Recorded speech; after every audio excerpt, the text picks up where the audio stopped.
오독하지 못하게 하려 함이라. 아멘. 부부싸움은 칼로 물베기란 말이 있습니다. 해봤자 편하지 않고 언제 그러느냐, 지나간다, 흔적도 없이 지나간다는 뜻입니다. 그런데 이 싸움도 잘못하면, 잘못 싸우면 칼로 물베기가 아니라 칼로 마음을 확 베어버리는 싸움이 됩니다. 당신이 하는 짓이 그렇지, 뭐 그래, 언제나 그래,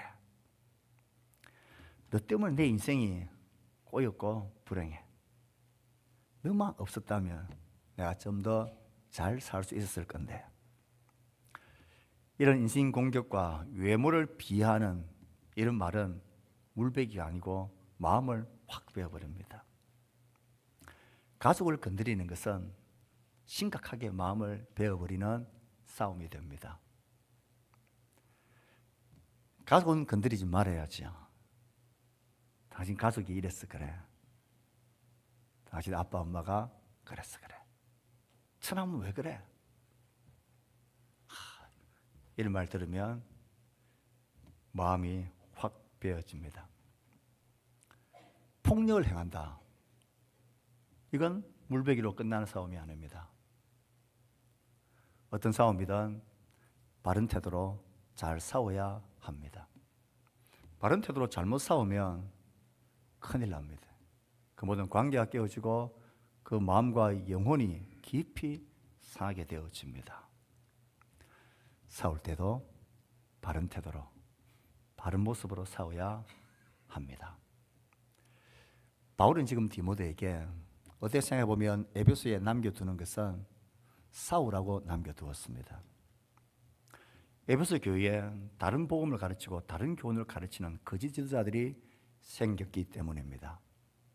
그래서 바울은 엄중하게 구주 하나님, 소망하신 예수 그리스도의 명령, 보냄받은 사도, 그리고 아들이라 명령하며 내가 너에게 맡겨준 이 사명을 엄중하게 준행해라고 디모데에게 인사합니다. 그리고는 다른 교훈을 가르치는 그들의 모습을 폭로하죠. 그들이 하나님부터 말미암는 믿음과 사랑을 버리고 헛된 말을 쫓아 자기를 따르게 하는 자다. 그들이 잘못 사용했던 율법의 바른 용도에 관하여서 이야기를 하고 난 이후에 너는 그들과 싸워야 하는데 그들의 다른 교훈을 막고 바른 가르침을 하는 싸움을 싸우라고 지금 디모데를 에베소에 남겨두었습니다. 싸움을 싸우라. 이제 이어지는 오늘의 본문에서는 그 싸움을 어떤 태도로, 어떤 모습으로 싸울 것인가에 대한 바른 태도에 관한 말씀을 하고 있습니다. 바울이 디모데가 싸워야 할 그 싸움의 바른 태도를 설명하기 전에, 이 바른 태도를 효과적으로 설명하기 위해서 바울이 가장 먼저 그 싸움의 모델을 소개합니다. 너가 어떻게 싸워야 될지를 감이 잡히지 않을 때에 내가 너에게 이 싸움의 본보기가 될, 모델이 될 한 분을 먼저 소개합니다. 12절의 말씀을 같이 읽어봅시다. 시작. 나를 능하게 하신 그리스도 예수 우리 주께 감사함은 나를 충성되이 여겨 내게 직분을 맡기심이니. 바울의 편지에는 항상 서두에 감사 인사가 나옵니다. 근데 디모데전서에는 감사 인사가 없습니다. 이 감사의 글은 그 수신자의 신앙과 믿음과 사랑에 대해서 감사하고 격려하는 것이죠. 그런데 디모데전서 편지에서는 이 감사의 글이 여기에 나옵니다. 디모데나 그 에베소 교회를 위해서 감사하는 게 아니라 예수 그리스도께 그가 감사를 하고 있습니다. 나를 충성되이 여겨 내게 직분을 맡겨주셨다. 그 예수님께 내가 감사한다. 예수님께 감사하는 것은 이제 자신이 본보기로 모델로 제시할 그 예수님을 강조하고 싶어서입니다. 내가 이 예수님을 감사할 수밖에 없는 이유가 이제 있다는 것입니다. 예수님이 나를 향해 그가 어떤 모습으로 싸워주셨는지 그걸 생각하면 너무너무 예수님께 내가 감사할 수밖에 없다라는 마음입니다. 그 예수님이 바울을 향하여 어떤 모습으로 싸워주셨습니까? 그 예수님의 싸움의 본보기를 이야기하면서 초점을 맞추는 것은 이전에 내가 어떠했던 사람이었는데, 그리고 지금 내가 어떻게 이런 놀라운 변화를 받은, 이런 충성되게 여겨 직분을 맡은 사람이 될 수 있었느냐, 무엇이 나를 이렇게 바꾸어 놓았느냐, 이 두 가지에 초점을 맞추고 예수님의 본보기를, 싸움의 바른 태도를 보이신 예수님의 본을 먼저 소개합니다. 13절 상반절에 이렇게 되어 있습니다. 내가 전에는 비방자요 박해자요 폭행자였으나. 비방자란 말은 악하게 말하는 것입니다. 예수 믿는 자들에게 그 이름을 모독하기를 강요했던 사람이란 뜻입니다.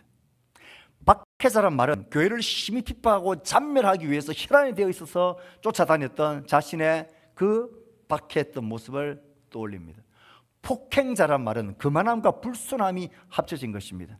다른 사람을 모욕하고 창피를 주고 찌어 누르고 여우처럼 늑대처럼 뜯어먹는 그런 폭행자, 자신이 그랬다는 것입니다. 이전에 자신을 생각해보면 내가 이전에 이렇게 비방자요 박해자요 폭행자였다는 것입니다. 15절에 이런 자신의 모습을 죄인 중의 내가 괴수라고 표현을 합니다. 이전에 내가 죄인 중에 괴수였다라고 표현을 합니다. 바울은 자신이 이전에 어떤 사람이었는지, 자신이 이전에 예수님을 관하여서, 그리고 교회와 복음에 관해서 어떤 자였는지를 철저하게 깨닫고 알고 있었습니다. 나는 비방자요 박해자요 폭행자요, 나는 누구와도 비길 수 없는 괴수 중에 괴수다. 죄인 중에 내가 괴수라는 표현은 그 죄인을 악랄함으로 줄을 딱 세울 때에 내가 첫 번째 자리에 있어야 될 사람이라는 것입니다. 내가 가장 앞서 있는 자라는 것입니다. 이 죄와 악에 대해서 나를 따라올 사람이 없다라는 이 자기의 철저한 죄인됨에 대한 고백이, 자각이 바울 속에는 있었습니다. 정말 바울이 우리와 비교해서 이렇게 심각한 괴수라고 할 만큼 물량적으로, 내용적으로 심각한 죄가 있었기 때문에 그랬습니까? 누구와 비교해서 자신이 내가 너보다 더 악한 자다, 그런 고백일까요?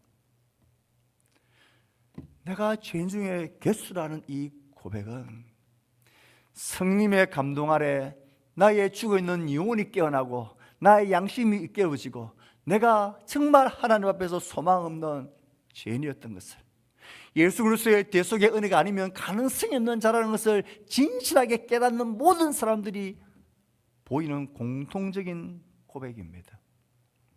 내가 너보다 비교해서 내가 좀 더 죄인이라 이런 수준이 아니고, 나를 구원해 주시고 나를 위하여 자신의 몸을 십자가에 내어주신 그 대속의 사건, 복음의 사건 앞에 내가 설 때에 나는 정말 누구와도 비교할 수 없는 죄인 중에 죄인이라는 것입니다. 나는 정말 가능성이 없는 자라는 것입니다. 지옥의 땔감으로 된다면 내가 제일 첫 번째 지옥의 땔감이 되어야 될 그런 자라는, 이런 깊은 자기의 죄악됨에 대한 자각은 예수 그리스도 안에서 성령의 감동함을 입어 복음 앞에 자신을 정직하게 세운 사람이 모두가 하는 진실한 고백입니다. 성전의 기도회를 왔던 바리새인과 세인을 여러분 기억하십니까?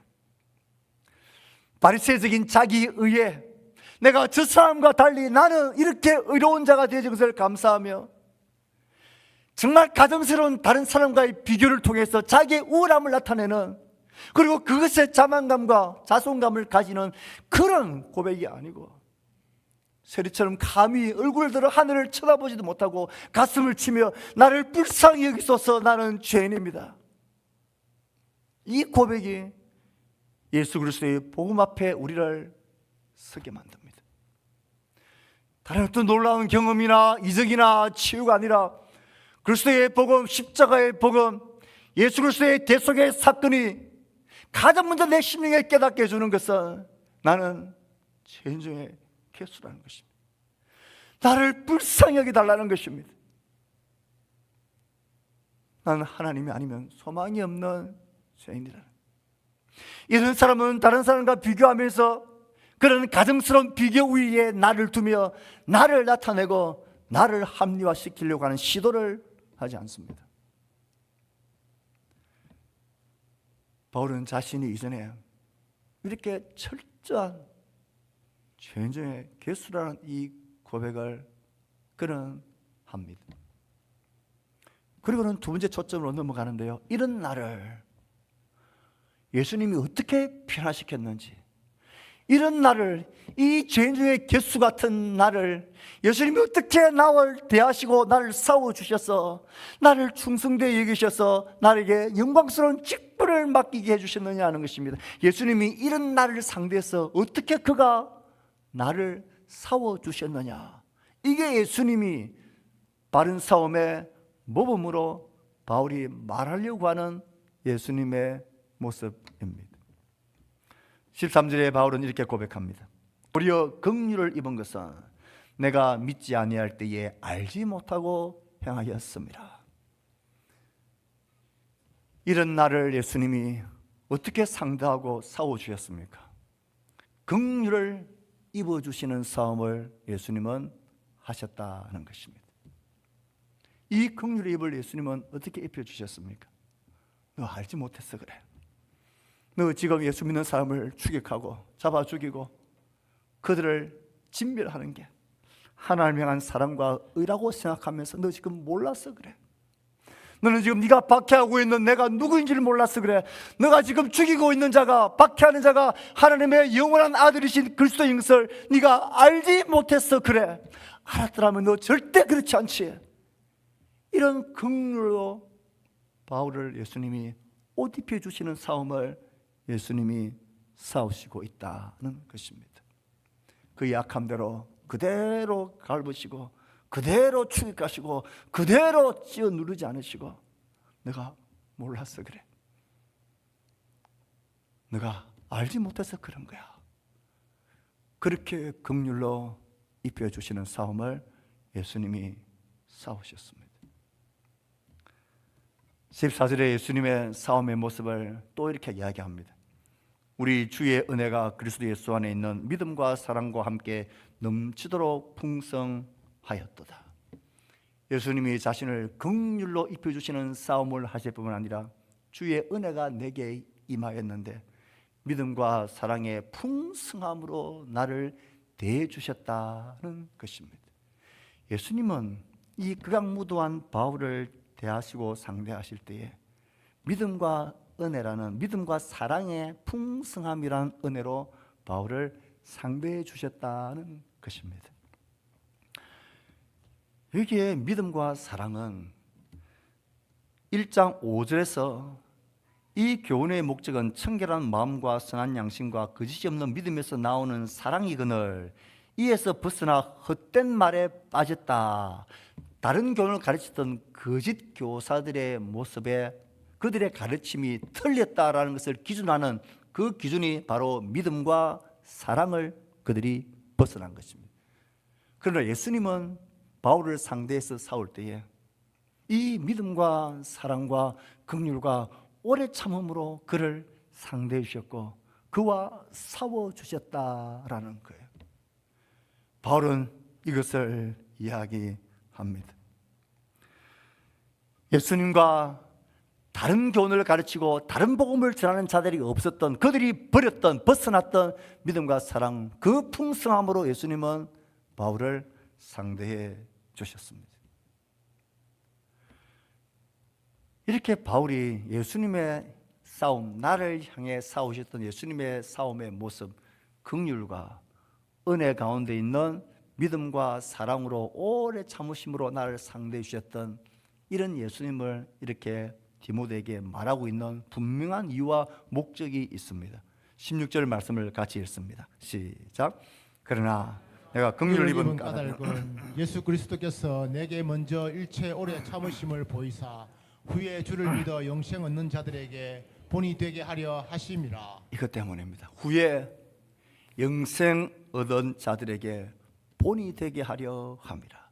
왜 이렇게 포악자였던 바울 자신을 긍휼로 이쁘시고 오래 참으시고 믿음과 사랑으로 그를 대해주셨고 그를 상대해 주셨냐면 후에 주를 믿어 영생 얻는 자들에게 이 싸움의 모습이 본이 되게 하려는 목적으로 예수님이 그렇게 하셨고, 바울은 지금 그 예수님의 싸움의 바른 모습을 디모데에게 이야기하고 있는 것입니다.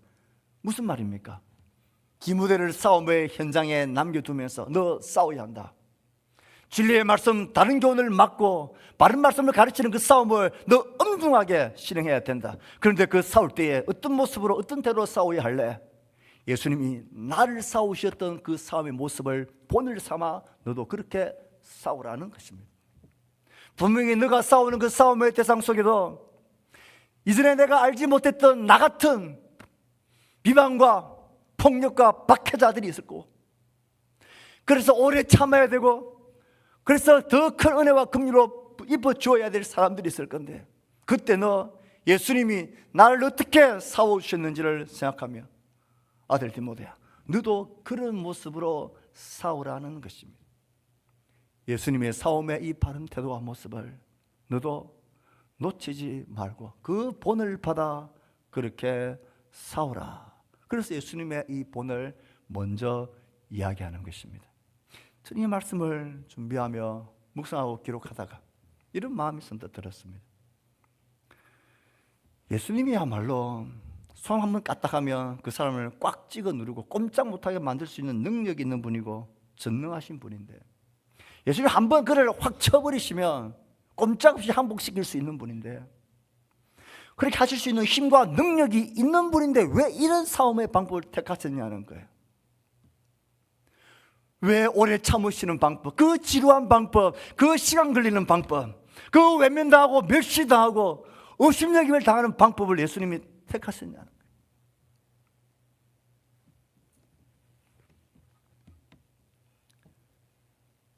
예수님이 긍휼을 입혀주는 싸움을, 오래 참는 싸움을, 믿음과 사랑을 포기하지 않는 싸움을 예수님이 행하셨습니다.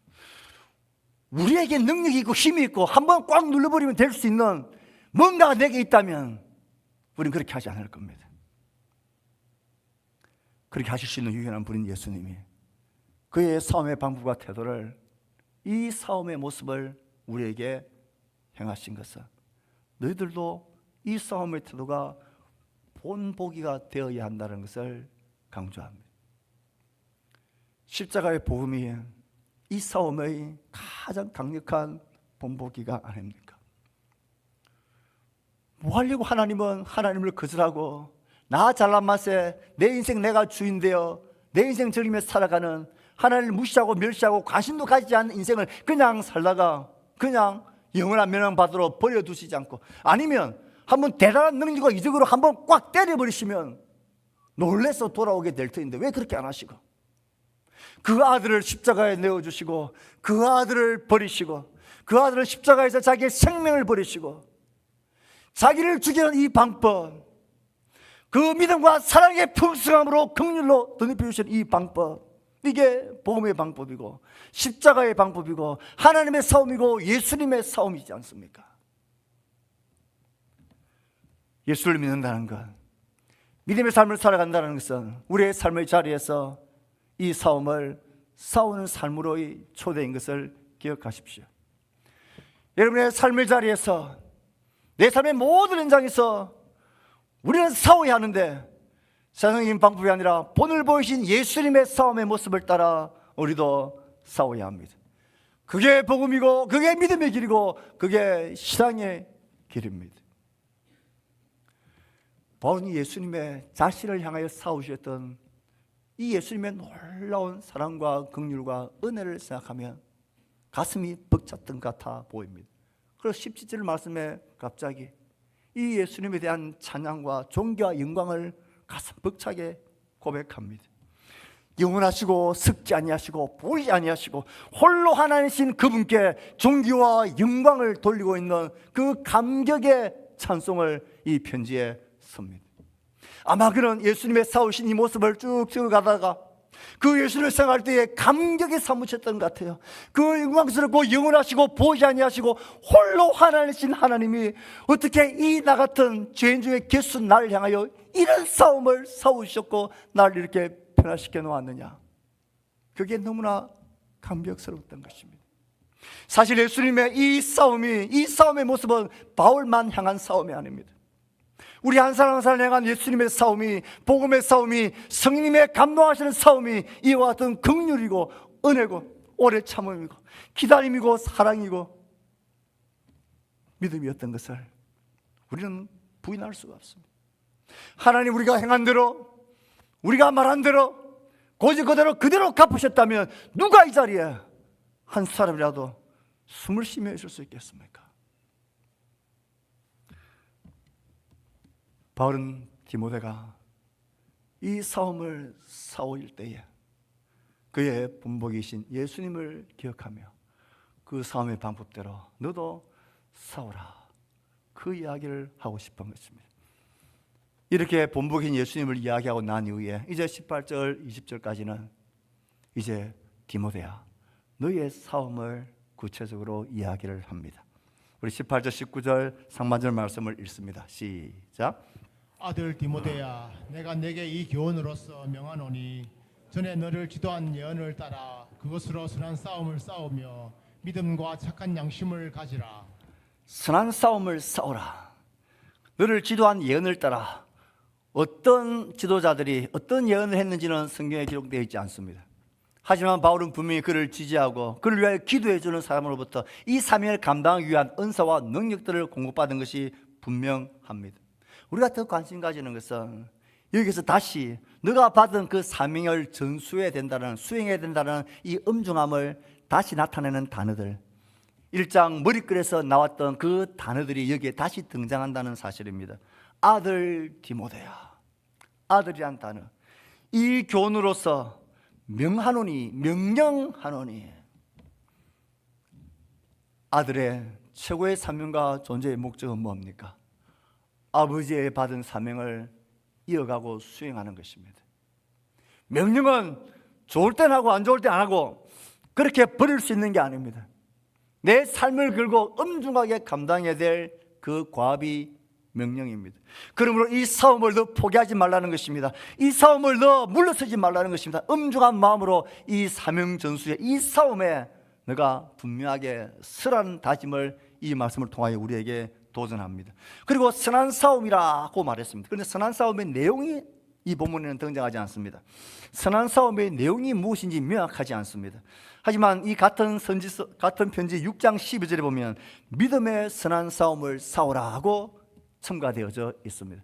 그러므로 지금 말하고 있는 것은 믿음에 관한 싸움을 싸우라는 것입니다. 믿음이라는 것이 무엇입니까? 예수님이 계시하셨고 가르치셨고 보이셨던 하나님의 복음의 말씀, 진리의 말씀을 왜곡하고 과장하고 삭제하고 엉터리로 만들고 다른 교훈으로 가르치는 그 모든 가르침에 너 진리의 싸움, 믿음을 지키는 싸움을 싸우라는 것입니다. 그것이 디모데에게 맡겨준 사명이고 그것이 성도의 사명이고 그것이 교회의 사명입니다. 신앙과 믿음을 근거로 진리의 말씀에 대한 바른 믿음의 싸움을 싸우라는 것입니다. 그들의 유혹과 그들의 거짓됨과 세상의 타락과 세상 시대의 그런 조류를 쫓아서 따라가지 말고 하나님이 가르치신 진리의 말씀으로 선포되어진 내가 너에게 가르치고 증거한 이 복음의 말씀을 지키는 이 믿음의 진리의 싸움을 너 싸우라는 것입니다. 이 진리의 말씀을 싸울 때에 어떤 태도로 싸우라고 이야기합니까? 믿음과 착한 양심을 가지라. 어떤 이들은 이 양심을 버렸고 그 믿음에는 파선하였느니라. 그 가운데 후메네오와 알렉산더가 있으니 내가 사탄에게 내준 것은 그들로 훈계를 받아 신성을 모독하지 못하게 하려 함이라. 이 싸움을 싸우는데, 믿음의 선한 싸움을 싸우는데 무엇을 잃어버리지 말고 싸우라고요? 무엇을 지키며 싸우라고요? 어떻게 싸우라고요? 믿음과 착한 양심을 가지고 싸우라는 것입니다. 거짓 교사들은 이 양심을 버렸고 그 믿음에 파선한 자들입니다. 너는 그들처럼 그렇게 싸우지 말고 이 믿음을 지키고 착한 양심을 가지고 선한 싸움을 싸우라는 것입니다. 믿음은 하나님의 객관적인 진리의 말씀에 대한 하나님을 향한 우리의 단단한 각오이고 바른 태도입니다. 여기서 언급되어 있는 후메네오는 부활은 이미 지나갔다. 예수님이 말씀하시던 부활은 이제 우리와 상관없다. 이 부활의 진리에 대해서 거짓된 것을 가르치는 사람으로 등장을 합니다. 그런 믿음을 버리지 말라는 것입니다. 너는 이 믿음을 지키라는 것입니다. 착한 양심은 지체와 사람들을 향한 개인적인 바른 태도입니다. 난폭하고 의도적인 거부들, 밀쳐내고 거부하는 모습들, 정죄하고 판단하고 물을 뱉는 게 아니라 마음과 심령을 베어버리는 그런 태도들을 너 가지지 말라는 것입니다. 여기서 우리가 관심 깊게 지켜봐야 될 것 있습니다. 이 알렉산더라는 사람은 정확하게 그 사람이다 100% 말할 수 없지만 바울 스스로는 이 알렉산더는 구리장색 알렉산더로 나옵니다. 그가 나를 많이 힘들게 했던 사람으로 등장을 합니다. 바울이 디모데를 향하여서 너 이 선한 싸움을 싸울 때에 저들과 같이 하나님을 향한 진리를 향한 믿음을 버리지 말고 너가 싸우는 그 사람을 향한 착한 마음, 선한 양심을 버리지 말고 이 두 가지를 함께 간직한 채 싸우라는 것입니다. 우리 이런 표현이 있죠. 악한 사람들과 싸우다 보면 내가 그들보다 더 악해지는 경우 말입니다. 그렇게 되지 말라는 것입니다. 선한 싸움을 싸울 때에 바른 진리를 향하는 믿음을 반드시 포기하지 말고 그 사람을 향하여서도 착한 양심을, 선한 태도를 가질 것을 말합니다. 이 말씀이 또한 우리에게 참 무섭게 도전하는 것은 양심을 버렸고 그 믿음에 관하여는 파선한 자들, 거짓 교사들의 대표적인 모습들입니다. 사람을 향한 착한 양심, 선한 마음의 태도는 하나님을 향한 진리에 관한 믿음과 직결되어 있다는 것을 이해하셔야 합니다. 선하고 착한 마음을 버리면 하나님을 향한 그 믿음도 파손되어집니다. 이게 거짓 교사들의 모습입니다. 그래서 칼빈은 나쁜 양심은 모든 이단의 어머니라 그럽니다. 내 주변에 있는 사람, 내 가정에 있는 사람, 내 공동체에 있는 사람, 내 함께 영역에 있는 사람들 향한 선한 착한 양심을 가져야 합니다. 선하고 우호적인 태도를 가져야 합니다. 이걸 잃어버리면 이상하게 하나님을 향한 믿음과 진리의 믿음을 파손하게 되어지는 어처구니 없는 결과로 우리가 이끌려가게 됩니다. 그래서 나쁜 양심은 모든 이단의 어머니라고 우리를 그렇게 믿음의 파손하는 길로 이끌어갑니다. 서로를 향하여 선한 양심, 착한 마음을 잃어버리지 말아야 합니다. 교회에 들어왔던 이 다른 교사들, 이 양심을 버리고 믿음에 파선한 자들을 바울은 사탄에 내어줬다라고 이야기합니다. 사탄에게 내어준다라는 뜻은 출교를 시키는 것입니다. 가장 엄중한 징계를 내리는 것입니다. 그런데 그것으로 끝이 아니라 그들로 훈계를 받아 신성을 모두 가지 못하게 하려 합니다. 그들을 출교하는 것은 이제 그것으로 끝! 이게 아니라 그들이 이 일을 통하여서 바른 훈계를 받아서 또다시 하나님을 모독하고 진리를 거부하는 길로 긋지 아니하도록 그를 다시 회복시키려고 하는 그 길을 열어놓는 목적이 여기에 있습니다. 우리의 삶 가운데 이 믿음의 선한 싸움을 싸워야 될 상황들이 참으로 많을 것입니다. 크고 작은 모든 상황과 일들 속에서 우리는 이 믿음의 선한 싸움을 싸워야 하는데 이 싸움을 싸울 때에 그들과 함께 악해지고 싸우다가 믿음의 진리를 잃어버리지 말고 싸우다가 선한 양심, 착한 양심을 잃어버리는 그런 바른 태도를 놓치지 말라는 것입니다. 진리를 향한 믿음의 말씀도 붙들고 내 앞에 있는 내 옆에 있는 그 사람들을 향한 착한 양심, 그들이 회복되기를 바라는 이 마음도 잃어버리지 말라는 것입니다. 이렇게 싸웠던 신앙의 선배 중에 한 사람을 소개하고 싶습니다. 영국의 양심이라 불리는 윌리엄 윌퍼버스. 그는 영국의 노예제도 폐지를 이끌었던 정치인입니다. 그는 자신의 믿음과 진리의 믿음 앞에 딱 섰을 때에 모든 인간은 하나님의 형상대로 창조되었다라는 이 분명한 확신과 진리에 대한 믿음을 굳건하게 붙들었습니다. 이 성경적인 믿음을 그는 붙들었습니다. 하지만 이 믿음은 당시 노예 제도가 경제적 이익을 위한 든든한 바탕이었던 그 사회 속에 말이 먹히질 않았습니다. 모두가 비웃었고 너 왜 그러느냐고 공격하고 비난했습니다. 하지만 그는 이 싸움을 포기하지 않았습니다. 모든 인생은 하나님 앞에서 하나님의 형상을 닮은 존귀한 인간이라는 이 성경의 진리를 분명하게 붙들고 그는 이 싸움을 싸웁니다.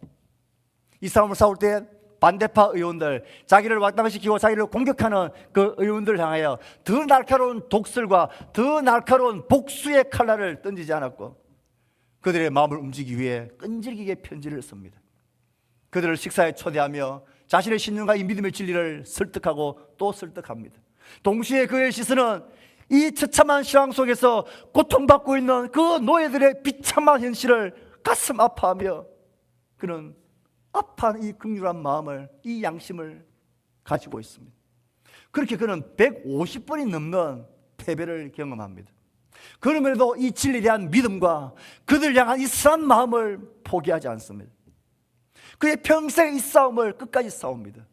결국 그가 죽기 직전 영국에서 정치적으로 노예제도가 폐지되는 그 결말을 그는 보고 나서 죽게 됩니다.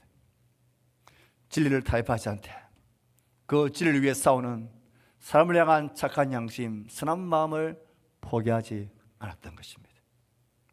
말씀을 맺을까 합니다.